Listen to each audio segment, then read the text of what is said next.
এই যে মানুষগুলা দেখতেছেন হুমুর্দা পড়ছে টিকিট কাউন্টারের সামনে, এটা কই জানেন? এটা হইতেছে আঙ্গন নরসিংদী নাগুরিয়া কান্দি সানফ্লাওয়ার গার্ডেনের। দৈনিক ওই হাজার হাজার মানুষ এমনি লাইনে দাঁড়াইয়া টিকিট লয়। একটা টিকিটের দাম মাত্র 50 টাকা। আমনেও চাইলে আপনার প্রিয়জন আপনার পরিবার লই আইতারুন এই নাগরিয়া কান্দি। এন আইলে আপনারা দেখতারবেন নরসিংদী জেলার বাইজাল কসমস ফুল, যে ফুল দেখার জন্য দৈনিক হাজার হাজার মানুষ এইখানে ভিড় করে থাকে। এটা কোনো যেমন তেমন ফুল না, এই ফুলের অনেক ধরনের বিশেষত্ব আছে যা আমি কইতারি না। আপনারা যদি কেউ কইতারুন এই ফুলের কি কি বিশেষত্ব আছে, তাইলে অবশ্যই আমার কমেন্ট বক্সে আইয়া একটা কমেন্ট কইরা যাইবেন। আর শুনুন, যারা এই বাগানও আইতেন চাইতেছুন তারা অবশ্যই কিন্তু সকাল সকাল আয়া পড়বেন, ভুল কইরা বইকালে যাইবেন না, তাইলে আপনার জীবন শেষ কিন্তু মাগার।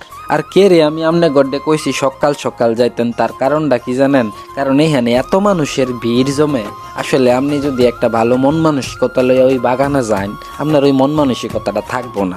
মানুষের যন্ত্রণায় না পারবেন একটা ফটো তুলতেন, না পারবেন একটা ভিডিও করতেন। আপনার তো আইসুনি একটা ছবি আর একটা ভিডিও করতেন, ওইটাই যদি না করতে পারেন তখন আপনার মাথা মোতা কি ঠিক থাকবো? তাই চেষ্টা করবেন সল বাগানে যাওয়ার লাগিয়া ভালো একটা মন মানসিকতা লইয়া কয়টা ছবি কয়টা ভিডিও লইয়া সুন্দর মতো আয়া পড়ার লাগিয়া। এই বাগানও যদি আপনি যান, মাশাল্লাহ একটা টিকেটে অনেকগুলা সিনেমা দেখতে পারবেন। আসলে কে রে আমি কথাটা কইছি, এটা আপনি বাগানও গেলে কইতে পারবেন। তো আমি অনেক ধরনের কথাই কইছি, আমার কথায় যদি আপনারা কেউ দুঃখ পেয়ে থাকেন তার জন্য আমি আন্তরিকভাবে দুঃখিত। সবাই ভালো থাকবেন, আসসালামু আলাইকুম।